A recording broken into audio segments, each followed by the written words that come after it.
যে উষ্ণতায় ওই তরলটা ফুটবে। আগের ক্লাসে আমি তোমাদেরকে বাষ্পচাপ জিনিসটা খুব সুন্দর করে বুঝিয়েছিলাম, তাই তোমাদেরকে ওই বাষ্পচাপের সঙ্গে কানেক্ট করে আজকের ক্লাসের স্ফুটনাঙ্কের উন্নয়নের ব্যাখ্যাটা আমি তোমাদেরকে পড়াবো। দেখো, এই স্ফুটনাঙ্কের উন্নয়নের ব্যাখ্যা এটা করতে গেলে আমাদেরকে কি করতে হবে, এবারে সেই দ্রাবকটা নিয়ে যদি আমরা ধীরে ধীরে উত্তপ্ত করি, উষ্ণতা যত বৃদ্ধি পাচ্ছে দেখো বাষ্পচাপের মানটা বৃদ্ধি পাচ্ছে। আমি তোমাদেরকে এক্ষুনি বলেছিলাম, তাহলে এক্স অক্ষ বরাবর যত ডান দিকে যাব মানটা তত বেশি হয়, তাই তো? Hello student, welcome to সোমস classroom. সোমস classroom চ্যানেলে তোমাদের সবাইকে স্বাগত জানাই। আজকে আমরা শুরু করব পদার্থের তরল অবস্থার পার্ট নাম্বার 5। পার্ট 4 এর ভিডিওতে আমরা দ্রবণের বাষ্পচাপ সংক্রান্ত রাউল্টের সূত্র এবং তার সঙ্গে আমরা রাউল্টের সূত্রের উপরে বিভিন্ন ধরনের নিউমেরিক্যাল সলভ করেছিলাম। আজকের ক্লাসে আমরা দ্রবণের আরেকটা সংখ্যাগত ধর্ম নিয়ে ডিসকাশন করব। আজকের ক্লাসে আমরা পড়ব যে স্ফুটনাঙ্কের উন্নয়ন, অর্থাৎ কলিগেটিভ প্রপার্টিজ এর আন্ডারে সেকেন্ড যে পয়েন্ট সেটা হচ্ছে স্ফুটনাঙ্কের উন্নয়ন। তাহলে আজকের ক্লাসে আমরা স্ফুটনাঙ্কের উন্নয়নটা খুব ভালোভাবে শিখব এবং তারপরে কনসেপ্ট ভালোভাবে ক্লিয়ার করার পরে আমরা এই কনসেপ্টের উপরে যত ধরনের নিউমেরিক্যাল হয়, কিভাবে শর্ট ট্রিক্স এর মাধ্যমে তোমরা ক্যালকুলেশন গুলো করবে, সেই জিনিসগুলো আজকের ক্লাসে আমি তোমাদের বলবো। ঠিক আছে, তাহলে আজকে শুরু হবে তোমাদের কলিগেটিভ প্রপার্টিজ এর সেকেন্ড পয়েন্ট, সেটা হচ্ছে স্ফুটনাঙ্কের উন্নয়ন। তাহলে সবাই খাতায় পয়েন্ট করবে যে স্ফুটনাঙ্কের উন্নয়ন। স্ফুটনাঙ্কের উন্নয়ন এই জিনিসটা পড়তে গেলে আগে আমাদের স্ফুটনাঙ্ক সম্পর্কে ভালোভাবে কনসেপ্ট ক্লিয়ার করতে হবে। স্ফুটনাঙ্ক জিনিসটা কি আমাদের ভালোভাবে জানতে হবে, তারপরে আমরা স্ফুটনাঙ্কের উন্নয়নের ব্যাখ্যা এই কনসেপ্টে আসব। স্ফুটনাঙ্ক হচ্ছে যে কোনো তরলের ক্ষেত্রে যে উষ্ণতায় কোনো তরলের বাষ্পচাপ বাহ্যিক বায়ুমণ্ডলীয় চাপের সঙ্গে সমান হয়, সেই উষ্ণতাটাকে বলা হয় হচ্ছে ওই তরলের স্ফুটনাঙ্ক। অর্থাৎ যে উষ্ণতায় ওই তরলটা ফুটবে সেই উষ্ণতাকে বলা হবে স্ফুটনাঙ্ক। এবারে আমি তোমাদেরকে এখানে লেখাইনি ঠিকই, কিন্তু তোমরা অবশ্যই খাতায় লিখে রাখবে যে স্ফুটনাঙ্কটা কি। স্ফুটনাঙ্ক হচ্ছে যে উষ্ণতায় কোনো তরলের বাষ্পচাপ বাহ্যিক বায়ুমণ্ডলীয় চাপের সাথে সমান হবে, সেই উষ্ণতাকে আমরা বলবো স্ফুটনাঙ্ক। এবারে আমরা এই যে স্ফুটনাঙ্কের ব্যাখ্যা, স্ফুটনাঙ্কের উন্নয়নের ব্যাখ্যা, এই কনসেপ্টটা আমরা বাষ্পচাপ দিয়ে ভালোভাবে বুঝবো। তার কারণ আগের ক্লাসে আমি তোমাদেরকে বাষ্পচাপ জিনিসটা খুব সুন্দর করে বুঝিয়েছিলাম, তাই তোমাদেরকে ওই বাষ্পচাপের সঙ্গে কানেক্ট করে আজকের ক্লাসের স্ফুটনাঙ্কের উন্নয়নের ব্যাখ্যাটা আমি তোমাদেরকে পড়াবো। দেখো, তাহলে সবাই লিখবে যে স্ফুটনাঙ্কের উন্নয়নের ব্যাখ্যা। দেখো, এই স্ফুটনাঙ্কের উন্নয়নের ব্যাখ্যা এটা পড়তে গেলে আমাদেরকে কি করতে হবে, একটা গ্রাফ বা লেখচিত্র ভালোভাবে বুঝতে হবে। সুতরাং আমরা যদি একটা লেখচিত্র খুব ভালোভাবে বুঝতে পারি, তাহলে কিন্তু এই স্ফুটনাঙ্কের উন্নয়নের ব্যাখ্যা এটা আমাদের কাছে খুব ইজি ভাবে ক্লিয়ার হয়ে যাবে। ঠিক আছে, তাহলে দেখো আমরা একটা গ্রাফ আঁকছি, সবাই একটু মন দিয়ে দেখবে। দেখো, আমরা দুটো অক্ষ নিচ্ছি, এদিক বরাবর একটা অক্ষ নেওয়া হলো আর এদিক বরাবর আমরা একটা অক্ষ নিয়েছি। ঠিক আছে, এদিক বরাবর এই একটা অক্ষ আর এই একটা অক্ষ, দুটো অক্ষ নেওয়া হয়েছে। আমরা সাধারণত এদিক বরাবর এক্স অক্ষকে লিখি আর এদিক বরাবর ওয়াই অক্ষকে লিখি, তাই তো? তাহলে এই যে এক্স অক্ষ, এটা তো এক্স অক্ষ, এই এক্স অক্ষ বরাবর আমরা উষ্ণতা নিচ্ছি। এক্স অক্ষ বরাবর কি নিচ্ছি? এক্স অক্ষ বরাবর উষ্ণতা নিচ্ছি। আর এই ওয়াই অক্ষ বরাবর আমরা নিচ্ছি বাষ্পচাপ। ঠিক আছে, ওয়াই অক্ষ বরাবর নেওয়া হচ্ছে বাষ্পচাপ। তাহলে আমি কি বললাম, দুটো লেখচিত্র, এই লেখচিত্রের ক্ষেত্রে দুটো অক্ষ নেওয়া হচ্ছে, এই একটা অক্ষ, এই একটা অক্ষ। এই এক্স অক্ষ বরাবর নেওয়া হচ্ছে উষ্ণতা, ওয়াই অক্ষ বরাবর নেওয়া হচ্ছে বাষ্পচাপ। ঠিক আছে, এবারে আমরা ধরে নিচ্ছি যে বাহ্যিক বায়ুমণ্ডলীয় চাপের যে মান সেটা হচ্ছে PATM, আর সেই PATM এর মানটা কত, সেটা হচ্ছে এই পয়েন্টে আছে, এটা হচ্ছে PATM, যেটা হচ্ছে কি, যেটা হচ্ছে বাহ্যিক বায়ুমণ্ডলীয় চাপের মান। ঠিক আছে, বাহ্যিক বায়ুমণ্ডলীয় চাপের মান, বাহ্যিক বায়ুমণ্ডলীয় চাপ, বাহ্যিক বায়ুমণ্ডলীয় চাপ। ঠিক আছে, আমরা ধরে নিচ্ছি যে বাহ্যিক বায়ুমণ্ডলীয় যে চাপের মানটা সেটা হচ্ছে কি PATM, আর সেই PATMটা কোথায় আছে, এই পয়েন্টে আছে। ঠিক আছে, অর্থাৎ মূল বিন্দু থেকে এই যে পয়েন্টটা, এটা হচ্ছে এর মানটা হচ্ছে P। ঠিক আছে, এবং আমরা ধরে নিচ্ছি যে বহিস্থ বা বাহ্যিক যে বায়ুমণ্ডলীয় চাপ সেটা হচ্ছে PATM, এই PATM এটা হচ্ছে এই পয়েন্টে রয়েছে। ঠিক আছে, ক্লিয়ার এতটুকু পর্যন্ত? আচ্ছা, এবারে আমরা কি করছি, ভালো করে একটা কনসেপ্ট বোঝো। ধরো আমরা একটা পাত্র নিচ্ছি, একটা পাত্র, সেই পাত্রের মধ্যে আমরা কিছুটা পরিমাণ দ্রাবক নিয়েছি, ঠিক আছে, একটা পাত্রের মধ্যে কিছুটা পরিমাণ দ্রাবক নিয়েছি। এবারে সেই দ্রাবকটা নিয়ে যদি আমরা ধীরে ধীরে উত্তপ্ত করি, তাহলে সেই দ্রাবকটা কি হবে, সেই দ্রাবকটা বাষ্পে পরিণত হবে। যত বেশি উষ্ণতা বাড়াবো, যত বেশি উষ্ণতা দেবো, সেই দ্রাবকটা তত বেশি পরিমাণে বাষ্পে পরিণত হবে। আর বাষ্পের পরিমাণটা বেশি হলে বাষ্প চাপের মানটাও বৃদ্ধি পাবে। সুতরাং আমরা এটা বুঝতে পারছি যে কোনো একটা পাত্রের মধ্যে যদি আমরা দ্রাবক নিয়ে সেই দ্রাবকটাকে ধীরে ধীরে উত্তপ্ত করি, অর্থাৎ দ্রাবকের উষ্ণতাটাকে বাড়াই, সেই দ্রাবকটা কি হবে, বাষ্পে পরিণত হবে, অর্থাৎ বাষ্পের মানটা বেড়ে যাবে, তাহলে বাষ্প চাপের মানটাও বৃদ্ধি পাবে। বাষ্পের মানটা বৃদ্ধি পেলে বাষ্প চাপের মানটা বৃদ্ধি পাবে। তাহলে কোন দ্রাবকের উষ্ণতা বৃদ্ধি করলে ওই দ্রাবকের বাষ্প চাপের মানটা বৃদ্ধি পায়, ঠিক আছে।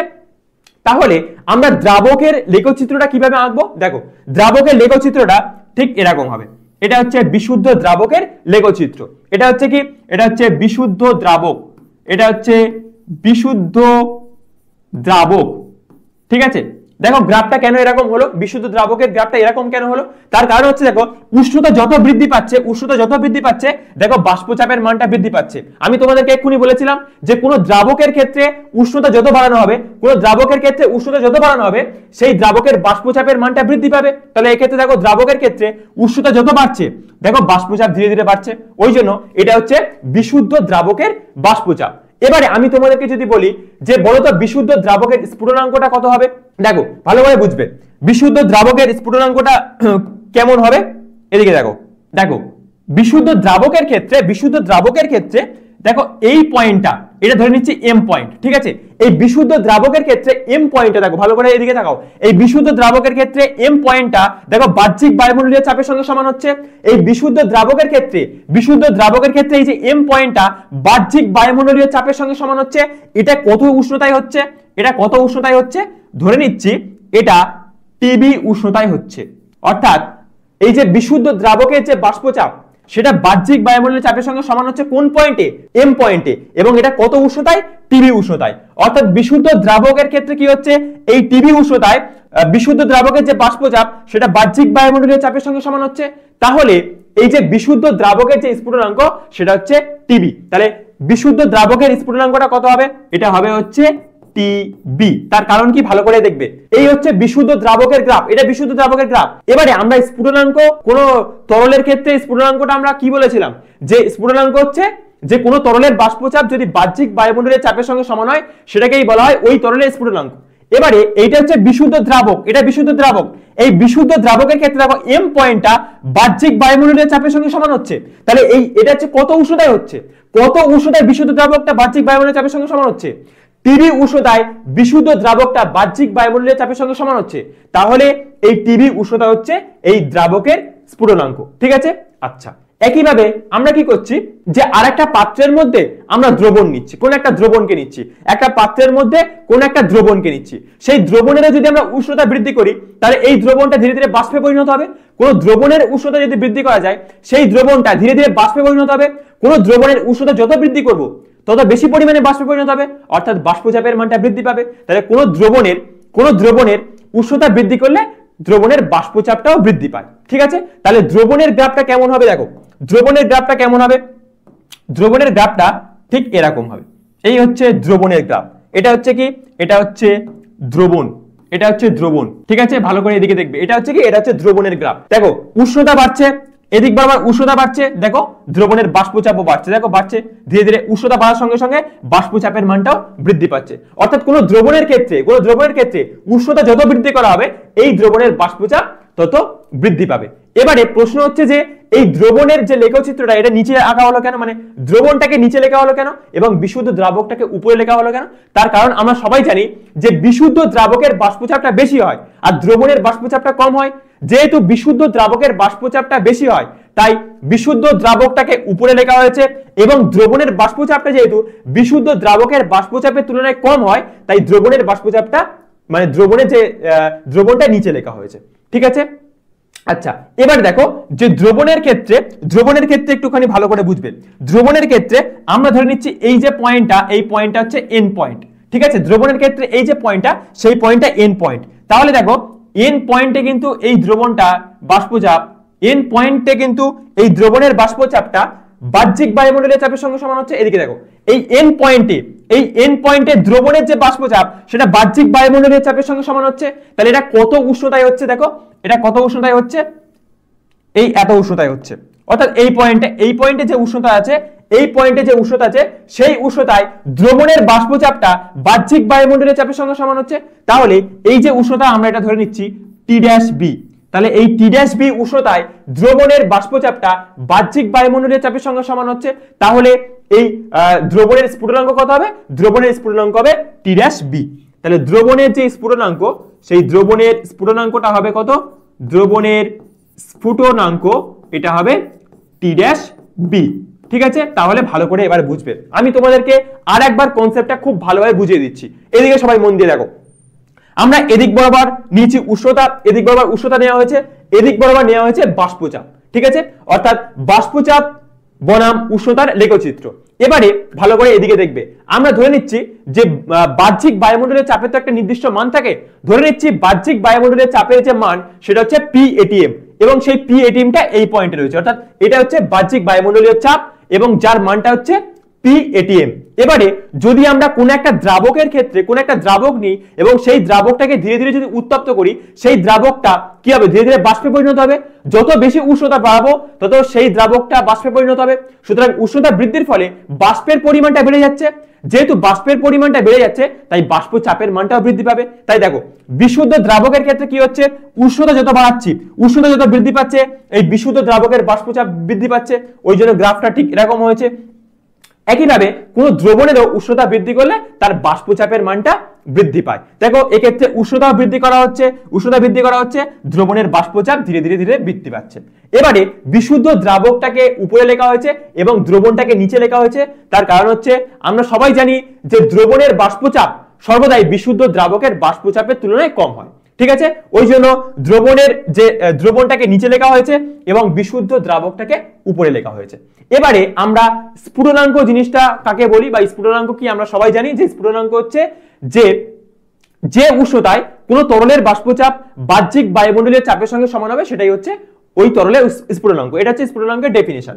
তাহলে দেখো বিশুদ্ধ দ্রাবকের ক্ষেত্রে এই হচ্ছে বিশুদ্ধ দ্রাবক, এই হচ্ছে বিশুদ্ধ দ্রাবক। তাহলে বিশুদ্ধ দ্রাবকের ক্ষেত্রে দেখো এম পয়েন্টে, বিশুদ্ধ দ্রাবকের ক্ষেত্রে এম পয়েন্টে দেখো বিশুদ্ধ দ্রাবকের বাষ্পচাপটা বাহ্যিক বায়ুমণ্ডলীয় চাপের সঙ্গে সমান হচ্ছে।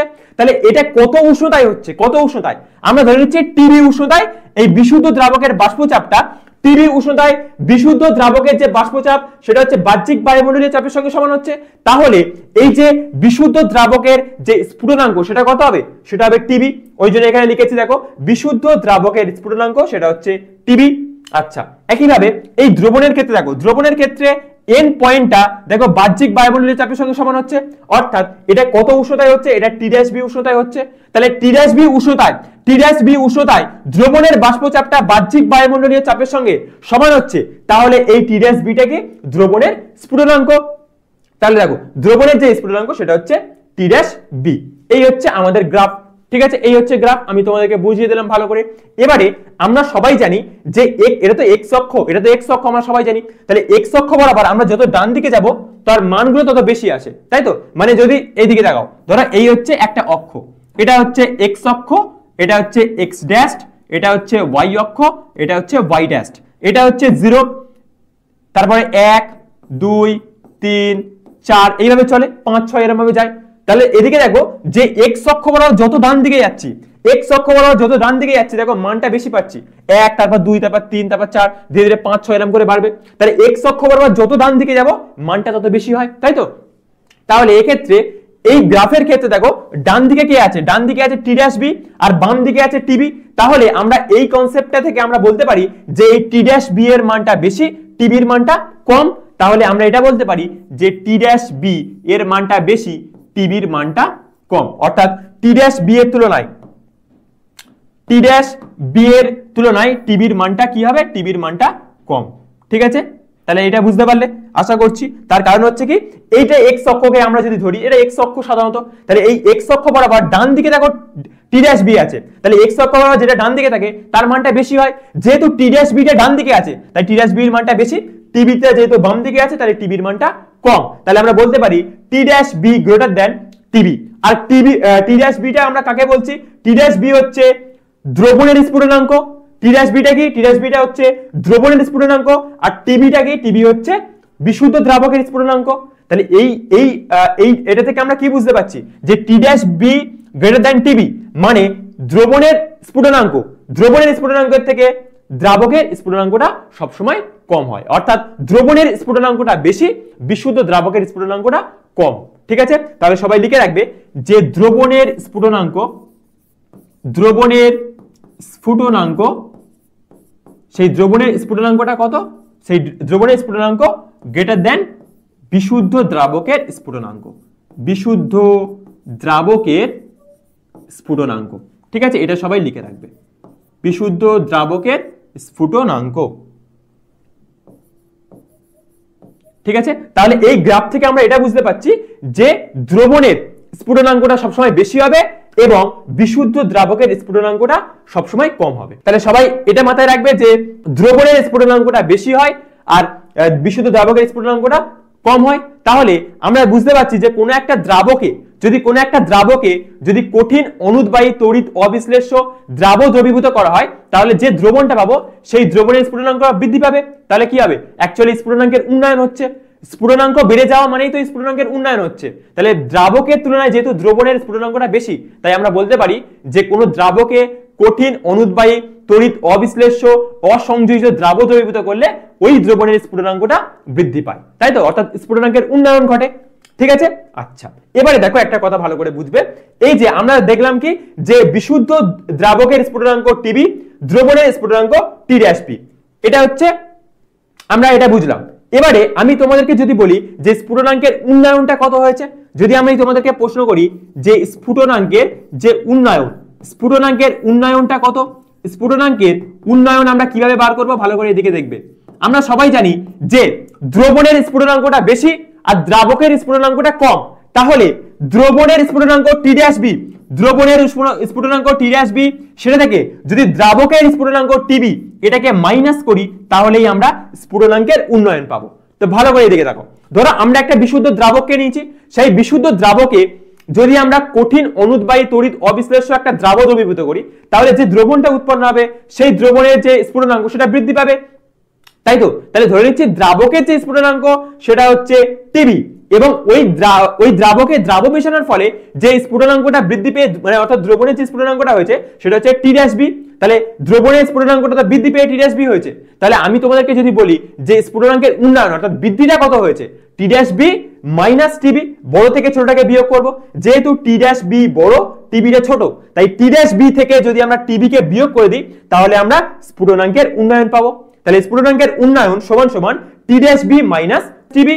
ঠিক আছে, আর এই যে স্ফুটনাঙ্কের উন্নয়ন এটা হচ্ছে ডেল টিবি দিয়ে প্রকাশ করা হয়, ডেল টিবি, অর্থাৎ স্ফুটনাঙ্কের উন্নয়ন এটাকে কি দিয়ে প্রকাশ করব, ডেল টিবি। এই ডেল টিবি সমান সমান হয়ে যাবে T dash B minus TB, অর্থাৎ স্ফুটনাঙ্কের উন্নয়ন del TB equals to T dash B minus TB. ঠিক আছে, এটাই হচ্ছে তোমাদের একটা ইকুয়েশন, এটা সবাই মাথায় রাখবে।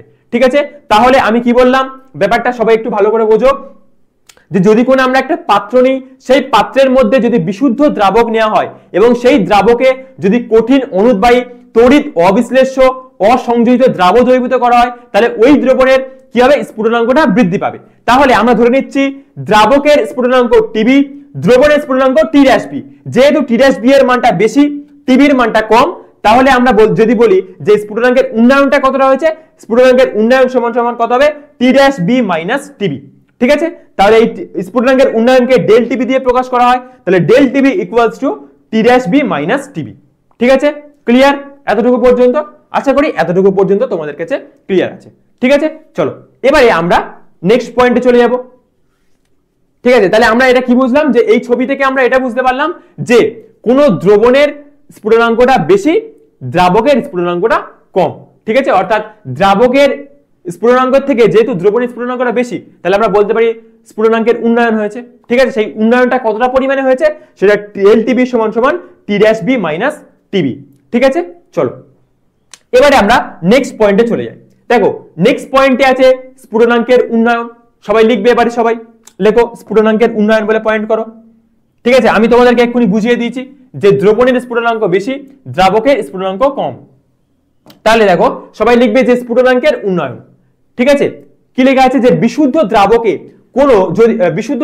যদি কোনো অনুদ্বায়ী কঠিন দ্রবীভূত করা হয় তাহলে নির্দিষ্ট দ্রবণের স্ফুটনাঙ্ক বিশুদ্ধ দ্রাবকের স্ফুটনাঙ্কের চেয়ে বেশি হয়। অর্থাৎ দ্রবণের স্ফুটনাঙ্কটা বেশি, দ্রাবকের স্ফুটনাঙ্কটা কম।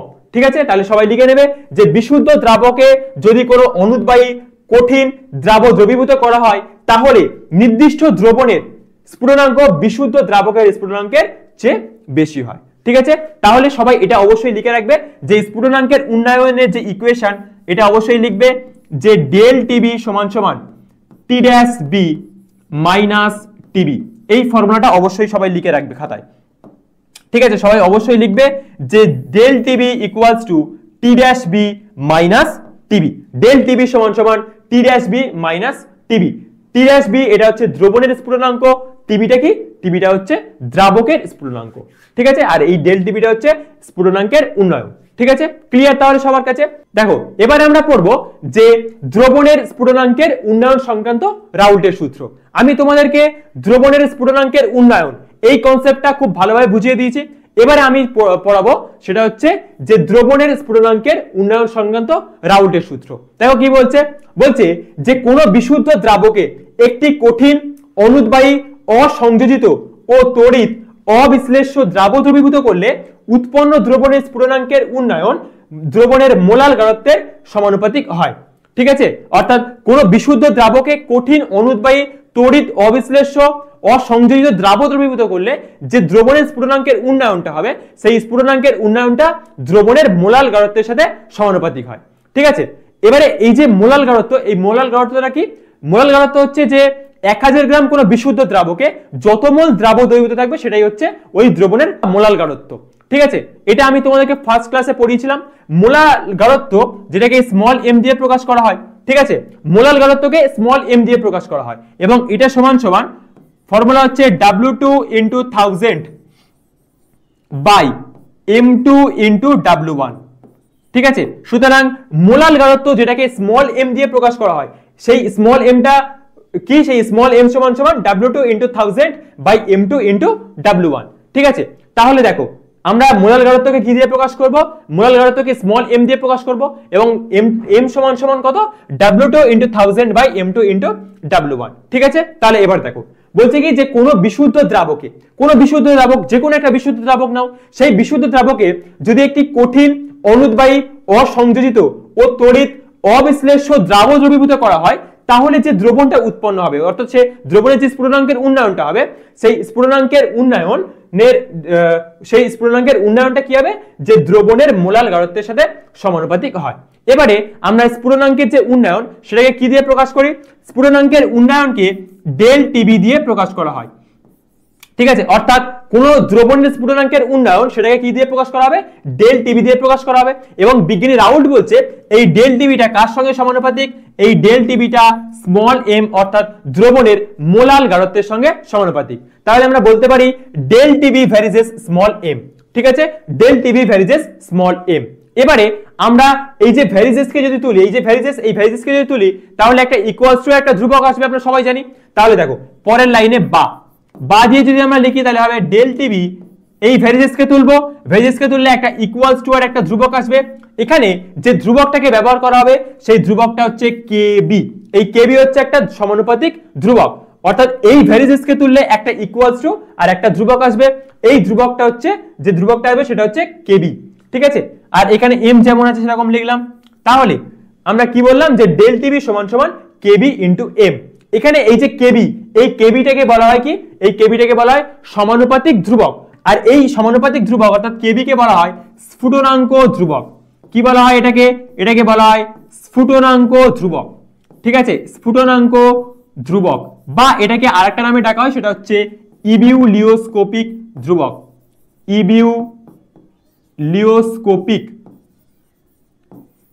ইবিউলিওস্কোপিক ধ্রুবক। ঠিক আছে, ইবিউলিওস্কোপিক ধ্রুবক। তাহলে আমি কি বললাম? এই যে কেবি, এই কেবিকে কি দিয়ে, এই কেবিকে কি বলা হয়? এই কেবিকে বলা হয় হচ্ছে যে সমানুপাতিক ধ্রুবক বা যেটাকে আমরা আরেকটা নামে রাখি সেটা হচ্ছে স্ফুটনাঙ্ক ধ্রুবক বা ইবিউলিওস্কোপিক ধ্রুবক। ঠিক আছে, তাহলে আমরা কি পেলাম যে del TB equals to KB into M, আর এটাই হচ্ছে কি, এটা হচ্ছে রাউল্টের সূত্রের গাণিতিক রূপ। ঠিক আছে, এটা হচ্ছে রাউল্টের সূত্রের গাণিতিক রূপ। তাহলে রাউল্টের সূত্র হচ্ছে স্ফুটনাঙ্কের উন্নয়ন সংক্রান্ত রাউল্টের সূত্র, স্ফুটনাঙ্কের উন্নয়ন সংক্রান্ত রাউল্টের সূত্র হচ্ছে del TB equals to KB into m, যেখানে ডেল টিবি হচ্ছে স্ফুটনাঙ্কের উন্নয়ন, কেবি হচ্ছে কি, কেবি হচ্ছে স্ফুটনাঙ্ক ধ্রুবক বা ইবিউলিওস্কোপিক ধ্রুবক, আর এই এম হচ্ছে কি, এম হচ্ছে মোলাল গাঢ়ত্ব, যার ইকুয়েশন হচ্ছে স্মল এম সমান সমান W2 into 1000 by M2 into W1, আর এটাই হচ্ছে রাউল্টের সূত্রের গাণিতিক রূপ, স্ফুটনাঙ্কের উন্নয়ন সংক্রান্ত রাউল্টের সূত্রের গাণিতিক রূপ। অবশ্যই সবাই এটা খাতায় লিখে রাখবে। ঠিক আছে, এবারে আমরা পড়বো এই যে কেবি, কেবিটা তো আমাদের অজানা বা আমরা তো কেবি সম্পর্কে আগে পড়িনি, অর্থাৎ ইবিউলিওস্কোপিক ধ্রুবক জিনিসটা কি এটা আমরা পড়বো। এবারে আমরা পড়বো এই যে কেবি অর্থাৎ ইবিউলিওস্কোপিক ধ্রুবক এটা কি, এটা পড়বো। দেখো এবারে আমরা পড়বো কি, এবারে আমরা পড়বো যে স্ফুটনাঙ্ক ধ্রুবক বা ইবিউলিওস্কোপিক ধ্রুবক। ঠিক আছে, তাহলে এবারে সবাই পয়েন্ট করবে যে স্ফুটনাঙ্ক ধ্রুবক বা ইবিউলিওস্কোপিক ধ্রুবক। দেখো আমরা রাউল্টের সূত্রে যে গাণিতিক রূপ পেয়েছি সেটা কি, সেটা হচ্ছে del TB equals to KB into m. ঠিক আছে, রাউল্টের সূত্রের যে গাণিতিক রূপটা পেয়েছি সেটা হচ্ছে কি del TB equals to KB into m, যেখানে ডেল টিবি হচ্ছে স্ফুটনাঙ্কের উন্নয়ন, কেবি হচ্ছে কি ইবিউলিওস্কোপিক ধ্রুবক এবং স্মল এম হচ্ছে মোলাল গাঢ়ত্ব, তাই তো। তাহলে del TB equals to KB into m. এবারে যদি আমরা এই রাউল্টের সূত্রের যে গাণিতিক রূপ এইটাতে যদি এম ইকুয়ালস টু 1 বসাই তাহলে কি হবে, যদি এম ইকুয়ালস টু 1 বসাই মানে এই এম এর জায়গাতে যদি 1 বসাই তাহলে কি হবে, তাহলে দেখো তাহলে কি হয়ে যাবে, এই ডেল টিবি যেমন আছে সেরকম থাকবে ইকুয়ালস টু দিয়ে কেবি যেরকম আছে সেরকম লিখলাম, আর এই এম এর জায়গাতে আমরা 1 বসাবো, তাই তো। তাহলে ইন্টু 1 হয়ে গেল, ইন্টু 1। তাহলে দেখো পরের লাইনে বা del TB equals to, del TB equals to এই কেবির সঙ্গে 1 কে গুণ করলে কত হবে, কেবি, তাই তো। তাহলে আমরা দেখতে পাচ্ছি যে যদি রাউল্টের এই গাণিতিক সূত্র অর্থাৎ রাউল্টের সূত্রের এই যে গাণিতিক রূপে যদি আমরা স্মল এম অর্থাৎ মোলাল গাঢ়ত্বের জায়গাতে স্মল এম এর জায়গাতে 1 বসাই তাহলে ডেল টিবি ইকুয়ালস টু কেবি হচ্ছে, তাই তো। তার মানে যদি দ্রবণের মোলাল গাঢ়ত্ব অর্থাৎ দ্রবণের মোলাল গাঢ়ত্বের মানটা 1 যদি হয় তাহলে যেটাই স্ফুটনাঙ্কের উন্নয়ন হবে সেটাই হচ্ছে, তাকেই বলা হবে ইবিউলিওস্কোপিক ধ্রুবক। তাহলে এই ইবিউলিওস্কোপিক ধ্রুবক কাকে বলবো, এরকম ভাবে বলতে হবে যে বলতে হবে 1000 গ্রাম বিশুদ্ধ দ্রাবকে, 1000 গ্রাম বিশুদ্ধ দ্রাবকে যদি 1 মোল দ্রাব দ্রবীভূত থাকে এবং সেক্ষেত্রে যে স্ফুটনাঙ্কের উন্নয়নটা হয় সেটাই হচ্ছে ইবিউলিওস্কোপিক ধ্রুবক বা যেটাকে বলা হয় স্ফুটনাঙ্ক ধ্রুবক। ঠিক আছে, কারণ স্মল এম ইকুয়ালস টু 1 মানে কি, স্মল এম মানে মোলাল গাঢ়ত্ব, মানে আমরা জানি যে 1000 গ্রাম বিশুদ্ধ দ্রাবকে 1000 গ্রাম বিশুদ্ধ দ্রাবকে যত মোল দ্রাব দ্রবীভূত থাকে সেটাই হচ্ছে ওই দ্রবণের মোলাল গাঢ়ত্ব, তাই তো। তাহলে এখানে স্মল এম অর্থাৎ মোলাল গাঢ়ত্বটা যদি 1 হয়, মোলাল গাঢ়ত্বটা যদি 1 হয় তার মানে নিশ্চয়ই কি আছে যে ওই 1000 গ্রাম বিশুদ্ধ দ্রাবকে 1 মোল দ্রাব দ্রবীভূত আছে। তাহলে আমরা এইভাবে বলবো যে 1000 গ্রাম বিশুদ্ধ দ্রাবকে যদি 1 মোল দ্রাব দ্রবীভূত করা হয় এবং সেক্ষেত্রে যে স্ফুটনাঙ্কের উন্নয়নটা ঘটে সেটাই হচ্ছে কেবি বা ইবিউলিওস্কোপিক ধ্রুবক। ঠিক আছে, তাহলে লিখে নাও, তাহলে সবাই লিখে নাও যে স্ফুটনাঙ্ক ধ্রুবক বা ইবিউলিওস্কোপিক ধ্রুবক কাকে বলবো, যে 1000 গ্রাম কোন বিশুদ্ধ দ্রাবকে 1000 গ্রাম কোন বিশুদ্ধ দ্রাবকে 1 মোল পরিমাণ কোন অনুদ্বায়ী তড়িৎ অবিশ্লেষ্য অসংযোজিত কঠিন দ্রাব দ্রবীভূত করলে স্ফুটনাঙ্কের যে পরিমাণ উন্নয়ন ঘটে তাকে বলা হয় স্ফুটনাঙ্ক ধ্রুবক বা ইবিউলিওস্কোপিক ধ্রুবক, তাই তো। কারণ মোলাল গাঢ়ত্বের মানটা 1 মানে কি, 1000 গ্রাম বিশুদ্ধ দ্রাবকে 1 মোল দ্রাব দ্রবীভূত করলেই তো এম এর মানটা 1 আসবে। ওই জন্য এইভাবে বলা হচ্ছে যে 1000 গ্রাম কোন বিশুদ্ধ দ্রাবকে 1 মোল পরিমাণ কোন অনুদ্বায়ী তড়িৎ অবিশ্লেষ্য অসংযোজিত কঠিন দ্রাব দ্রবীভূত করলে স্ফুটনাঙ্কের যে উন্নয়নটা ঘটে, যে পরিমাণ উন্নয়ন ঘটে সেটাকে বলা হয় স্ফুটনাঙ্ক ধ্রুবক বা ইবিউলিওস্কোপিক ধ্রুবক। ঠিক আছে, ওকে। দেখো এবারে আমরা এই যে ইবিউলিওস্কোপিক ধ্রুবক কেবি, এই কেবি এর এককটা বার করব। ঠিক আছে, কিভাবে বার করব, দেখো আমি কেবি এর একক বার করছি। দেখো রাউল্টের সূত্রে আমরা পেয়েছিলাম, রাউল্টের সূত্র হচ্ছে del TB equals to KB into m, এটা হচ্ছে রাউল্টের সূত্রের গাণিতিক রূপ।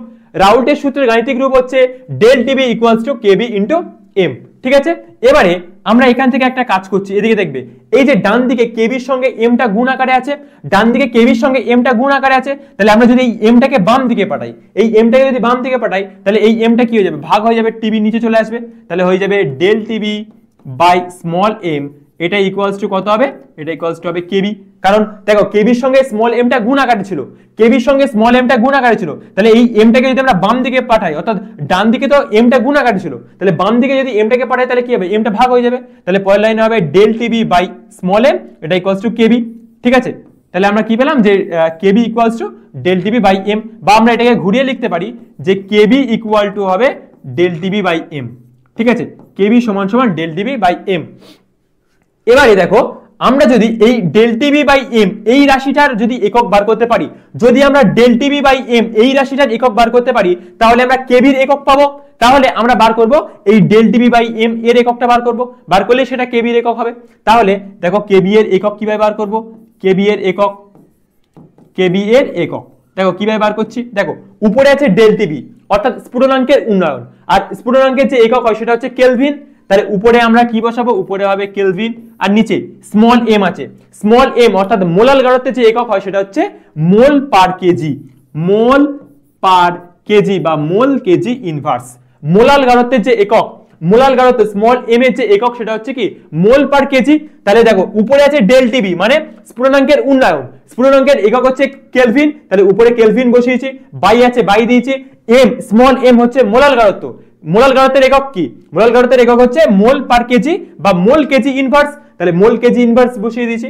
তাহলে ইকুয়ালস টু দেখো কেলভিন আছে যেরকম লিখলাম, দেখো এই কেজি ইনভার্সটা যদি উপরে তুলি, এই কেজি ইনভার্স আছে নিচে আছে কেজি ইনভার্স, এই কেজি ইনভার্সকে যদি উপরে তুলে লিখি তাহলে সূচকের নিয়ম অনুযায়ী এটা শুধু কেজি হয়ে যাবে, আর এই মোলটাকে যদি উপরে তোলা হয় তাহলে এটা হবে মোল ইনভার্স। ঠিক আছে, মোল ইনভার্স, আর এটাই হচ্ছে কেবি এর একক। তাহলে কেবি এর একক কি হবে, কেবি এর একক হচ্ছে কেলভিন কেজি মোল ইনভার্স বা কেলভিন কেজি পার মোল। ঠিক আছে, তাহলে সবাই লিখে রাখো এটা, তাহলে সবাই লেখো যে কেবি এর একক বলে সবাই লিখে রাখবে, অবশ্যই খুব ইম্পর্টেন্ট এটা। ঠিক আছে, যে কেবি এর একক হচ্ছে কেলভিন কেজি মোল ইনভার্স। ঠিক আছে, কেলভিন কেজি মোল ইনভার্স। আর একটা পয়েন্ট ছোট্ট, সেটা হচ্ছে কেবি এর নির্ভরশীলতা। দেখো কেবি এর মান সবসময় দ্রাবকের প্রকৃতির উপর নির্ভর করবে। এই যে কেবি ইবিউলিওস্কোপিক ধ্রুবক, এটা সবসময় কি হবে, দ্রাবকের প্রকৃতির উপর নির্ভর করবে, দ্রাবের প্রকৃতির উপর নির্ভর করবে না। ঠিক আছে, তাহলে সবাই লিখে রাখবে যে কেবি এর মান দ্রাবকের প্রকৃতির উপর নির্ভর করে কিন্তু দ্রাবের প্রকৃতির উপর নির্ভর করে না। কেবি এর মান সবসময় দ্রাবকের প্রকৃতির উপর নির্ভর করবে। ঠিক আছে, এই যে কেবি, এই কেবি এর মানটা দ্রাবকের প্রকৃতির উপর নির্ভর করবে কিন্তু দ্রাবের প্রকৃতির উপরে নির্ভর করে না। ঠিক আছে, তাহলে ক্লিয়ার এতটুকু পর্যন্ত। ঠিক আছে, আচ্ছা দেখো আমি তোমাদেরকে আরেকবার একটু রিক্যাপ করিয়ে দিই যে স্ফুটনাঙ্ক ধ্রুবক বা ইবিউলিওস্কোপিক ধ্রুবক কি, যে 1000 গ্রাম কোনো বিশুদ্ধ দ্রাবকে 1 মোল পরিমাণ কোনো অনুদ্বায়ী, তড়িৎ, অবিশ্লেষ্য, অসংযোজিত কঠিন দ্রাব দ্রবীভূত করলে স্ফুটনাঙ্কের যে পরিমাণ উন্নয়নটা ঘটে সেটা হচ্ছে স্ফুটনাঙ্ক ধ্রুবক, তাকে বলা হয় স্ফুটনাঙ্ক ধ্রুবক বা ইবিউলিওস্কোপিক ধ্রুবক। এর একক হচ্ছে কেলভিন কেজি মোল ইনভার্স। আর এই কেবি হচ্ছে কখনোই দ্রাবের প্রকৃতির উপর নির্ভর করে না, দ্রাবকের প্রকৃতির উপর নির্ভর করে, অর্থাৎ কেবি এর মান দ্রাবকের প্রকৃতির উপর নির্ভর করে কিন্তু দ্রাবের প্রকৃতির উপরে নির্ভর করে না। ঠিক আছে, ক্লিয়ার? ওকে, চলো সবার কাছে ক্লিয়ার? আচ্ছা চলো নেক্সট, এবারে আমরা পড়বো যে দ্রাবের আণবিক ভর। ঠিক আছে, এবারে আমরা পড়বো যে দ্রাবের আণবিক ভর। এবারে সবাই লিখবে যে দ্রাবের আণবিক ভর নির্ণয়, দ্রাবের আণবিক ভর, আণবিক ভর নির্ণয়।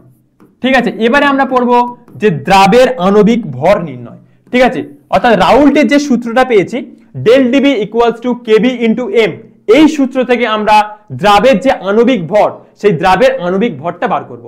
ঠিক আছে, দেখো এদিকে দেখবে সবাই, দেখো আমরা রাউল্টের সূত্রে পেয়েছিলাম, রাউল্টের সূত্রে যে গাণিতিক রূপ সেটা হচ্ছে del TB equals to KB into m. ঠিক আছে, রাউল্টের সূত্রের যে গাণিতিক রূপ সেটা হচ্ছে কি del TB equals to KB into m. Del TB হচ্ছে স্ফুটনাঙ্কের উন্নয়ন, কেবি হচ্ছে ইবিউলিওস্কোপিক ধ্রুবক, আর স্মল এম হচ্ছে মোলাল গারত্ব। আচ্ছা, এবারে বা দিয়ে ডেল টিবি সমান সমান কি হবে, কেবির জায়গায় কেবি লিখলাম। এবারে স্মল এম হচ্ছে কি, স্মল এম হচ্ছে মোলাল গারত্ব, যার ইকুয়েশন আমি ফার্স্ট ক্লাসে তোমাদের পড়িয়েছিলাম। স্মল এম সমান সমান হয় W2 into 1000 by M2 into W1। ঠিক আছে, আমি তোমাদেরকে ফার্স্ট ক্লাসে পড়িয়েছিলাম যে স্মল এম মোলাল গারত্ব, তার যে ইকুয়েশন মোলাল ঘনত্বের যে ইকুয়েশন স্মল m সমান সমান W2 * 1000 বাই m2 * W1, তাহলে m এর যে মান W2 * 1000 বাই m2 * W1, এই m এর মানটাকে আমি এখানে বসাতে পারি, তাহলে হয়ে যাবে ইনটু m এর মানটা বসাচ্ছি কত W2 * 1000 বাই m2 * W1। তাহলে সবার কাছে ক্লিয়ার? দেখো ডেল টিভি এর জায়গাতে ডেল টিভি বসিয়েছি, ইকুয়ালস টু আছে ইকুয়ালস টু দিয়েছি, কেবি এর জায়গাতে কেবি বসিয়েছি ইনটু এম এর মানটা স্মল এম হচ্ছে মোলাল ঘনত্ব, ফার্স্ট ক্লাসে পড়িয়েছিলাম মোলাল ঘনত্ব স্মল এম সমান সমান W2 * 1000 বাই m2 * W1, তাহলে এম এর যে মানটা সেটা এখানে বসিয়ে দিয়েছি, তাহলে W2 * 1000 বাই m2 * W1 হয়ে গেছে। এবারে এই সমীকরণ থেকে আমরা দ্রাবের আণবিক ভর বার করব। দ্রাবের আণবিক ভর যেটা হচ্ছে m2, মানে এখান থেকে আমাদের m2 বার করতে হবে, m2। তাহলে m2 এর মানটা আমি কিভাবে বার করব দেখো, বা m2 টা দেখো আমি m2 এর মানটা বার করতে চাইছি, তাহলে এই যে m2 টা দেখো ডান দিকে ভাগ আকারে আছে, তাহলে m2 টাকে যদি আমি এপারে পাঠাই গুণ হয়ে যাবে, তাহলে হবে m2 সমান সমান এই যে ডেল টিভিটা এপারে গুণ আকারে ছিল এপারে পাঠিয়ে দিলে ভাগ হয়ে যাবে, তাহলে হবে kb into W2 into 1000 by del TV into W1। এটাই হচ্ছে আণবিক ভর বার করার ফর্মুলা। অর্থাৎ স্ফুটনাঙ্কের উন্নয়ন সংক্রান্ত যে রাউল্টের সূত্র ডেল টিভি সমান সমান কেবি ইনটু এম, এই সূত্র থেকে আমরা দ্রাবের আণবিক ভর কিভাবে বার করব? দ্রাবের আণবিক ভর স্মল দ্রাবের আণবিক ভর m2 সমান সমান কত হবে? কেবি ইনটু W2 ইনটু 1000, m2 সমান সমান KB into W2 into 1000 by del TV into W1। ঠিক আছে, তাহলে এতটুকু পর্যন্ত ক্লিয়ার আশা করি। তাহলে দেখো রাউল্টের সূত্রের যে গাণিতিক রূপ, সেই রাউল্টের সূত্রের গাণিতিক রূপ থেকে আমরা কি করলাম? দ্রাবের আণবিক ভর বার করলাম। এটা সবাই অবশ্যই লিখে রাখবে যে দ্রাবের আণবিক ভর ক্যাপিটাল M2, দ্রাবের যে আণবিক ভর সেটা M2 সমান সমান KB into W2 into 1000 by del TV into W1। ঠিক আছে, এই সূত্রটা কিন্তু খুব ইম্পর্টেন্ট, সবাই এটা অবশ্যই লিখে রাখবে, এইটা দিয়ে কিন্তু আমরা অঙ্ক করব। ঠিক আছে, তাহলে এইটাই হচ্ছে রাউল্টের সূত্র থেকে, অর্থাৎ স্ফুটনাঙ্কের উন্নয়ন সংক্রান্ত রাউল্টের সূত্র থেকে প্রাপ্ত দ্রাবের আণবিক ভর বার করার ফর্মুলা। ঠিক আছে, m2 সমান সমান KB into W2 into 1000 by del TV into W1। এবারে আমরা এই যে ফর্মুলাটা পেয়েছি এই ফর্মুলার উপরে বেশ কিছু নিউমেরিক্যালস করব। ঠিক আছে, চলো দেখো ফার্স্ট একের দাগের প্রশ্ন কি বলছে? বলছে 0.3 গ্রাম ইউরিয়াকে যার আপেক্ষিক আণবিক ভর 60, ঠিক আছে, বলছে 50 গ্রাম জলে দ্রবীভূত করা হলো, দ্রবণের স্বাভাবিক স্ফুটনাঙ্ক কত হবে? অর্থাৎ বলছে যে 50 গ্রাম কোন জলে কি করা হচ্ছে, যে 0.3 গ্রাম ইউরিয়া মিশিয়ে দ্রবণ তৈরি করা হচ্ছে, এবং সেক্ষেত্রে দ্রবণটা যে পাবো সেই দ্রবণের স্ফুটনাঙ্কটা কত সেটাই জানতে চেয়েছে। দেখো তাহলে এই ধরনের অঙ্ক করতে গেলে আগে আমাদের যে মানগুলো বলে দিয়েছে প্রশ্নে, সেই মানগুলো আগে আমরা লিখে নিই। দেখো কি বলছে, যে 0.3 গ্রাম ইউরিয়া, অর্থাৎ ইউরিয়া কি? ইউরিয়া হচ্ছে দ্রাব, তাহলে ইউরিয়া দ্রাবের ভরটা আমাদের বলে দিয়েছে 0.3 গ্রাম, তাহলে দ্রাবের যে ভর সেটাকে আমরা W2 দিয়ে প্রকাশ করি, এবং এর মানটা কত বলেছে? বলেছে 0.3 গ্রাম। ঠিক আছে, তাহলে ইউরিয়ার ভরটা 0.3 গ্রাম, আর যেহেতু আমরা জানি যে ইউরিয়া একটা দ্রাব, তাই আমরা লিখবো যে W2 অর্থাৎ দ্রাবের যে ভর W2 সেটা সমান সমান 0.3 গ্রাম। আচ্ছা, কি বলছে? যে যার আপেক্ষিক আণবিক ভর, মানে m2 এর মান বলে দিয়েছে, দ্রাবের আণবিক ভর m2 এর মান কত বলে দিয়েছে? 60, মানে ইউরিয়ার আপেক্ষিক আণবিক ভর কত? 60। তাহলে যেহেতু ইউরিয়ার আণবিক ভর বলে দিয়েছে, মানে m2 এর মানটা বলে দিয়েছে, তাহলে m2 = 60। আচ্ছা, বলছে 50 গ্রাম জলে, অর্থাৎ W1 এর মান সেটা কত? সেটা হচ্ছে 50 গ্রাম। দ্রাবকের ওজনকে আমরা W1 দিয়ে প্রকাশ করি, তাহলে W1 সমান সমান 50 গ্রাম।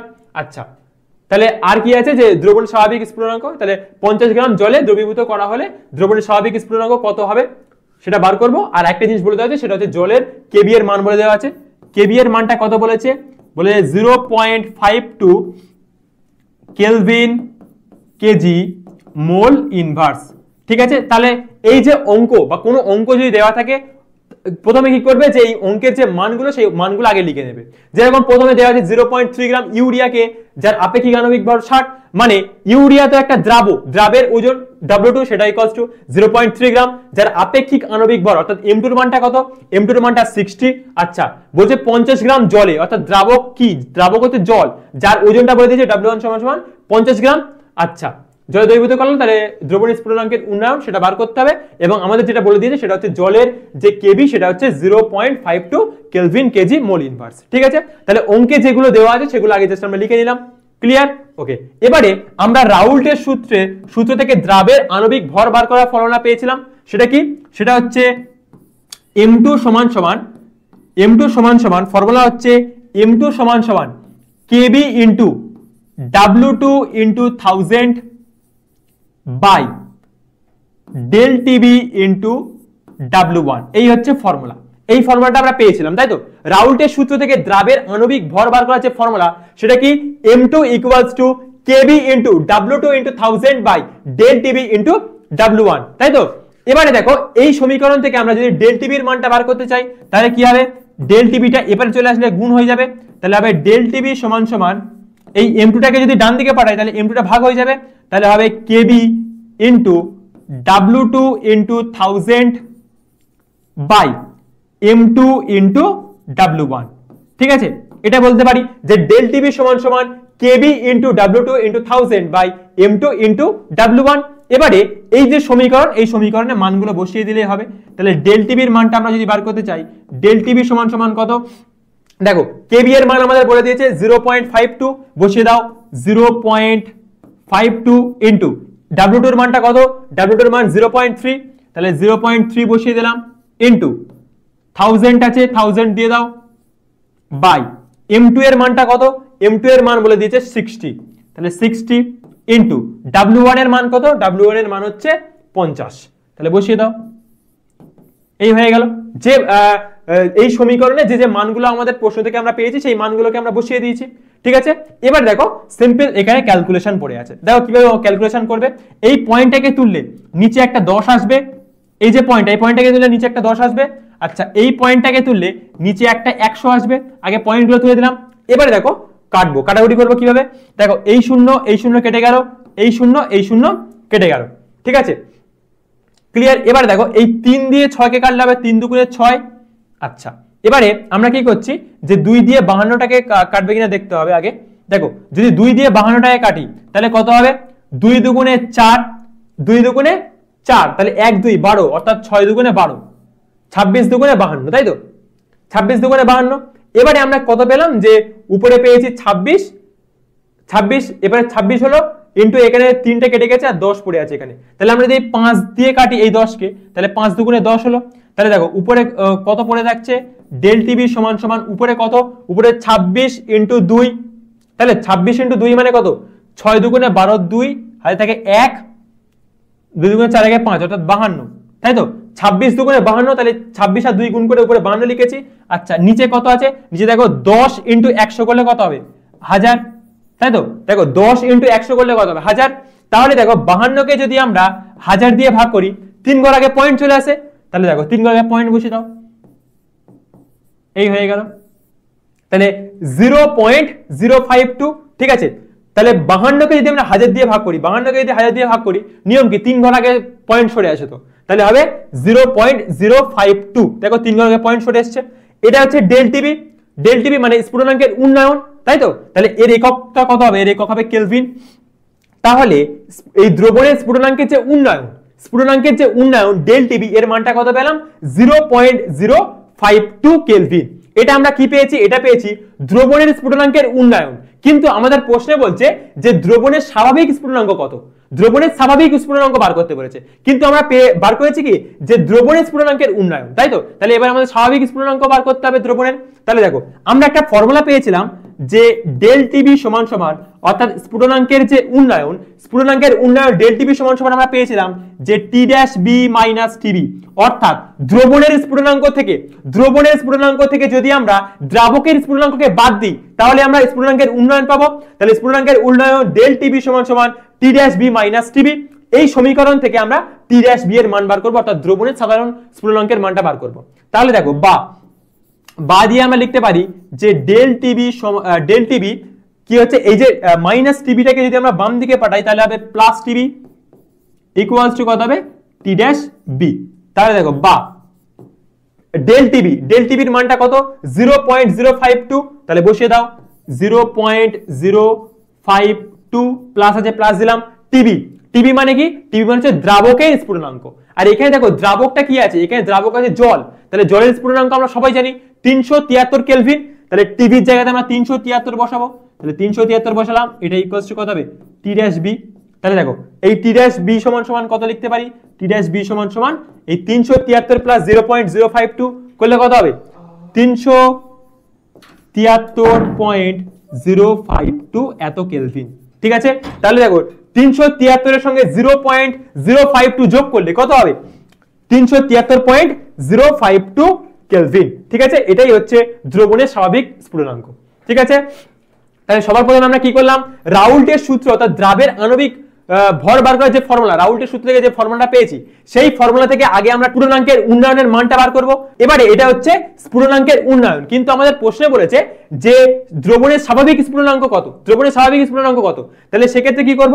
আমরা একটা ফর্মুলা জানি যে ডেল টিবি সমান সমান অর্থাৎ স্ফুটনাঙ্কের উন্নয়ন সমান সমান দ্রবণের স্ফুটনাঙ্ক মাইনাস দ্রাবকের স্ফুটনাঙ্ক।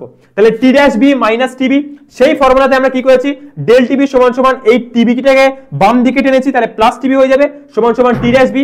তাহলে হয়ে গেল এই টিবির মানটা আমরা বসিয়ে দিলাম এখান থেকে 0.052 প্লাস টিবির মানটা কত? 373। যেহেতু আমরা জানি যে জলের যে জলের যে স্ফুটনাঙ্ক সেটা হচ্ছে 373 কেলভিন। তাহলে দেখো টিবির জায়গায় 373 বসিয়েছি ইকুয়ালস টু টিবি যেটা আমাদের টি ড্যাশ বি যেটা আমাদের সেরকম বসিয়েছি। তাহলে টি ড্যাশ বি সমান সমান কত হবে? 373 প্লাস 0.052 মানে হচ্ছে কত? 373.052 কেলভিন। ঠিক আছে, ক্লিয়ার? চলো নেক্সট পরের অঙ্কতে চলে যাই। পরের অঙ্ক 2 এর দাগের। দেখো 2 এর দাগের প্রশ্ন। 2 এর দাগের প্রশ্ন কি বলছে? দেখো বলছে 100 গ্রাম। দেখো এবারে 2 এর দাগের প্রশ্ন কি বলছে? যে 100 গ্রাম CCl4 এ 3 গ্রাম ন্যাপথলিন দ্রবীভূত করলে স্ফুটনাঙ্কের উন্নয়ন বিশুদ্ধ CCl4 এর তুলনায় 0.60 কেলভিন বেশি হয়। তাহলে দ্রাবের আপেক্ষিক আণবিক ভর নির্ণয় করো। ঠিক আছে, তাহলে দেখো আগে আমরা যে মানগুলো পেয়েছি সেগুলো লিখে নিই। 100 গ্রাম CCl4 এ অর্থাৎ দ্রাবকের যে ওজন W1 এর মান সেটা কত? 100 গ্রাম। আচ্ছা, ন্যাপথলিন কত গ্রাম মেশানো হচ্ছে? 3 গ্রাম, মানে দ্রাবের ওজন W2 সেটা সমান সমান কত? 3 গ্রাম। আচ্ছা, বলছে দ্রবীভূত করলে স্ফুটনাঙ্কের যে উন্নয়ন, সেই স্ফুটনাঙ্কের উন্নয়নটা CCl4 এর তুলনায় 0.60 কেলভিন বেশি হয়। অর্থাৎ স্ফুটনাঙ্কের যে উন্নয়নটা হচ্ছে 0.60 কেলভিন। আর স্ফুটনাঙ্কের উন্নয়নকে আমরা ডেল টিবি দিয়ে প্রকাশ করি। তাহলে ডেল টিবি সমান সমান হবে 0.60 কেলভিন। ঠিক আছে, আচ্ছা বলছে দ্রাবের আপেক্ষিক আণবিক ভর বার করো, নির্ণয় করো। তাহলে আমাদের M2 এর মানটা বার করতে হবে। M2 এর মানটা বার করতে হবে। বলেছে ধরে নাও KB এর মানটা 5.03 কেলভিন কেজি মোল ইনভার্স। তাহলে দেখো KB এর মানটা দিয়ে দিয়েছে, KB সমান সমান বলেছে 5.03 কেলভিন কেজি মোল ইনভার্স। ঠিক আছে, এই মানগুলো আমরা পেয়েছি। এই মানগুলোকে জাস্ট আমরা যে ফর্মুলাটা পেয়েছি, যে ফর্মুলাটা পেলাম যেটা হচ্ছে M2 সমান সমান কত পেয়েছি? আমরা যে ফর্মুলাটা পেয়েছি সেটা হচ্ছে M2 সমান সমান KB into W2 into 1000 by del TB into W1। ঠিক আছে, এই ফর্মুলাটা আমরা পেয়েছি যে M2 সমান সমান KB into W2 into 1000 by del TB into W1। এই ফর্মুলাতে আমরা মানগুলো বসিয়ে দিচ্ছি। তাহলে হবে M2 সমান সমান, দেখো KB এর মানটা কত? 5.03, তাহলে বসিয়ে দাও 5.03 ইনটু W2 এর মানটা কত? W2 এর মান 3, তাহলে 3 বসিয়ে দাও ইনটু 1000 বাই ডেল টিবির মানটা কত? ডেল টিবির মান হচ্ছে 0.60, তাহলে বসিয়ে দিলাম 0.60 ইনটু W1 এর মানটা কত? W1 এর মানটা হচ্ছে 100 গ্রাম, তাহলে এই 100 বসিয়ে দিলাম। ঠিক আছে, জাস্ট যে মানগুলো আমরা প্রশ্ন থেকে পেয়েছি সেই মানগুলো দেখে দেখে এই সমীকরণে বসিয়ে দিয়েছি। ঠিক আছে, দেখো এবারে কাটাকুটি করব। দেখো এই পয়েন্টটা তুললে উপরে 100 আসবে। ঠিক আছে, আচ্ছা এই পয়েন্টটা তুললে নিচে একটা 100 আসবে, তাহলে এই 100 কেটে গেল। আচ্ছা দেখো আমরা এই 0 আর এই 0 কেটে দিচ্ছি। কেটে দিলে কি হবে? এদিকে দেখবে আমরা 3 দিয়ে যদি কাটি তাহলে হবে 3 দুগুণে 6। আচ্ছা এবারে আমরা কি করব? দেখো এটাকে আমরা সিম্পলিফাইড ওয়েতে একটু লিখছি। তাহলে M2 সমান সমান কি হচ্ছে? M2 সমান সমান উপরে কত পড়ে আছে? 503, আর কিছু নেই। আচ্ছা এই 503 এর সঙ্গে আবার 100 গুণ আকারে আছে, তাই তো? তাহলে আমরা একটা কাজ করতে পারি, এই 100 আর এই 100 কেটে দিতে পারি। ঠিক আছে, এই 100 কেটে দিতে পারি, তাহলে পড়ে যাচ্ছে 503/2, তাই তো 503/2। তাহলে উপরে দেখো, উপরে শুধু 503 আছে, এই 100 কেটে যদি যায় তাহলে উপরে 503 আছে, আর কিছু নেই, তাহলে উপরে 503 যেরকম আছে লিখলাম, নিচে 2 আছে, 2 লিখেছি। এবার 503 কে আমরা 2 দিয়ে ভাগ করলে যেটা পাবো সেটাই উত্তর। এবার 503 কে 2 দিয়ে ভাগ করলে কত হবে? 503 কে আমরা 2 দিয়ে ভাগ করছি, দেখো 2 দুগুণে 4, 2 দিয়ে যাবে, 2 দুগুণে 4, তাহলে হবে 1 না 5 দাগ, মানে 1 দাগ 5, 0 নামলো, 5 দুগুণে 10, 3 নামলো, আচ্ছা হবে 2 1 2, 1 দাগ 3, পয়েন্ট খাইয়ে 0, 5 দুগুণে 10, তাই তো। তাহলে যদি আমরা 503 কে 2 দিয়ে ভাগ করি, যদি 503 কে 2 দিয়ে ভাগ করি কত পাচ্ছি? 251.5। তাহলে m2 যে মানটা হবে, m2 যে মানটা হবে সেটা, m2 এর মানটা কত? সেটা হচ্ছে 251.5। ঠিক আছে, এটা হচ্ছে দ্রাবের আণবিক ভর। ঠিক আছে, তাহলে এই ক্ষেত্রে দ্রাবের যে আণবিক ভর হবে, সেই দ্রাবের আণবিক ভর m2 সমান সমান হবে 251.5। ঠিক আছে, তাহলে m2 সমান সমান কত হবে? 251.5। ঠিক আছে, কেউ চাইলে গ্রাম পার মোল লিখতে পারো। ঠিক আছে, চলো গ্রাম পার মোল বা গ্রাম মোল ইনভার্স। ঠিক আছে, তাহলে ক্লিয়ার এতটুকু পর্যন্ত। এবারে আমরা পরের অঙ্কে চলে যাব। দেখো পরের অঙ্কে চলে যাই, 3 দাগের অঙ্ক। দেখো 3 দাগের অঙ্কে কি বলছে? বলছে যে 87.9 গ্রাম বেঞ্জিনে 0.9 গ্রাম অনুদ্বায়ী ও তড়িৎ অবিশ্লেষ্য দ্রবীভূত করলে দ্রবণের স্ফুটনাঙ্কের উন্নয়ন হয় 0.25 ডিগ্রি সেন্টিগ্রেড। তাহলে দ্রাবের আণবিক ভর যদি 103 হয় বা হলে বেঞ্জিনের কেবি এর মান গণনা করো। ঠিক আছে, তাহলে দেখো বলছে যে 87.9 গ্রাম বেঞ্জিনে 0.9 গ্রাম অনুদ্বায়ী ও তড়িৎ অবিশ্লেষ্য দ্রবীভূত করলে দ্রবণের স্ফুটনাঙ্কের যে উন্নয়নটা হয় সেটা হচ্ছে 0.25 ডিগ্রি সেন্টিগ্রেড। আচ্ছা, দ্রাবের আণবিক ভর হচ্ছে কত? 103 হলে বেঞ্জিনের কেবি এর মান গণনা করো। তাহলে দেখো কি কি মান পাচ্ছি এখান থেকে। আচ্ছা, বেঞ্জিনে কত গ্রাম? বেঞ্জিনে W1 এর যেটা মান সেটা কত? 87.9 গ্রাম, 87.9 গ্রাম। আচ্ছা, 0.9 গ্রাম অনুদ্বায়ী দ্রাব মেশানো হচ্ছে, তাহলে দ্রাবের ওজন W2 সমান সমান 0.9 গ্রাম।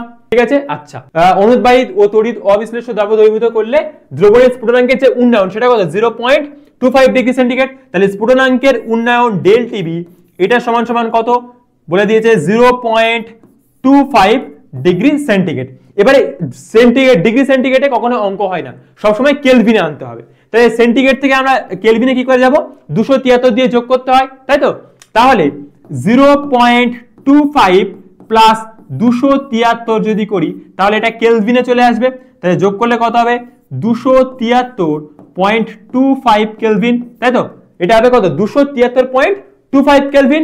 আচ্ছা, বলছে দ্রাবের আণবিক ভর কত? 103। তাহলে দ্রাবের আণবিক ভর যেটার মান m2 সেটা সমান বলে দিয়েছে 103। যদি হয় তাহলে কেবি এর মান গণনা করতে বলেছে, কেবি এর মান নির্ণয় করতে বলেছে। এই হচ্ছে অঙ্ক।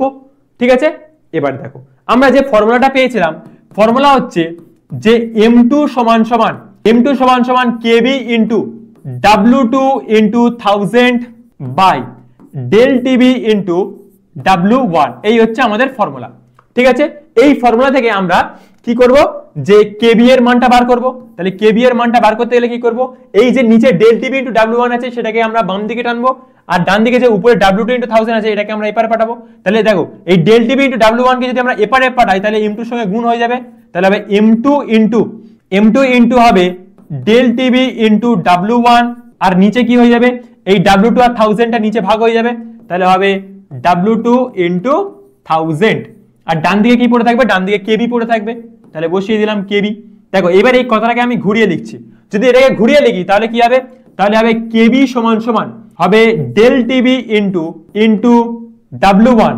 ঠিক আছে, কি হচ্ছে যে del TB into m2 into W1, আর নিচে কত হবে? নিচে হবে W2 ইনটু 1000। ঠিক আছে, এবার দেখো বা পরের লাইনে কেবি সমান সমান, দেখো মানগুলো বসাবো। ডেল টিবির মান কত? ডেল টিবির মান আমরা জানি 273.25 ইনটু m2 এর মানটা কত? m2 এর মানটা হচ্ছে 103, বসিয়ে দাও 103 ইনটু W1 এর মানটা কত? W1 এর মানটা হচ্ছে 87.9 বসিয়ে দিলাম।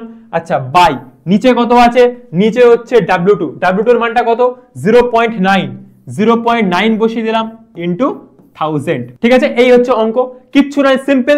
আমরা এই যে পেয়েছি কেবি সমান সমান del TB into M2 into W1 by W2 into 1000, এই যে সমীকরণটা পেয়েছি, এই সমীকরণে কি করবে, সবার প্রথমে এই যে মানগুলো যে পেয়েছি যে 273.25, এই যে ডেল টিবির মানটা বসিয়ে দিলাম, এখান থেকে ডেল টিবির যে মানটা পেয়েছিলাম সেটা বসিয়ে দিয়েছি, M2 এর মানটা বসিয়ে দিয়েছি 103, W1 এর মানটা কত, W1 এর মানটা 87.9, দেখো 87.9 বসিয়েছি, W2 এর জায়গায় কত বসিয়েছি 0.9, দেখো 0.9 বসিয়েছি ইনটু 1000 যেটা আমাদের সামনে থাকলো।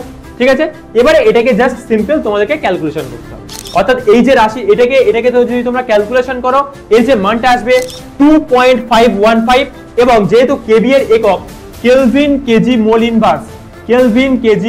মোল ইনভার্স, এই এককটা অবশ্যই তোমরা লিখবে। ঠিক আছে, তাহলে কেবি সমান সমান কত হয়ে গেল 2.515 কেলভিন কেজি মোল ইনভার্স। ঠিক আছে, অবশ্যই এই এককটা কিন্তু লিখবে সবাই। ঠিক আছে, যে কেলভিন কেজি মোল ইনভার্স, না হলে কিন্তু তোমাদের প্রশ্নটা ইনকমপ্লিট থাকবে। ঠিক আছে, সবাই এককটা অবশ্যই। ঠিক আছে, তাহলে আমরা পূর্ণাঙ্কের উন্নয়ন এই কনসেপ্টটা তোমাদেরকে ভালো করে বুঝিয়েছি, এবং এরপরে আমরা পড়িয়েছিলাম যে পূর্ণাঙ্কের উন্নয়ন সংক্রান্ত রাউল্টের সূত্র, এবং তারপরে রাউল্টের সূত্রের উপরে যত ধরনের এমসিকিউ হয়, মানে দুটো তিনটে টাইপের আমি এমসিকিউ তোমাদেরকে দেখিয়েছি, এমসিকিউ টাইপের অঙ্ক তোমাদেরকে দেখিয়েছি। ঠিক আছে, আর এই টাইপের অঙ্ক তোমাদের কিন্তু পরীক্ষাতে আসে, সুতরাং এই ধরনের অঙ্ক তোমরা একটু ভালো করে প্র্যাকটিস করলেই তোমাদের পরীক্ষাতে কমন পাবে। ঠিক আছে, তাহলে ভিডিওটা কেমন লেগেছে সেটা অবশ্যই জানাবে কমেন্টে। চ্যানেলে যদি নতুন হয়ে থাকো এরকম লেটেস্ট ভিডিও নোটিফিকেশন পেতে অবশ্যই আমাদের চ্যানেলটাকে সাবস্ক্রাইব করে রাখবে। দেখা হচ্ছে পরের কোনো ভিডিওতে, ততক্ষণের জন্য টাটা, গুড বাই।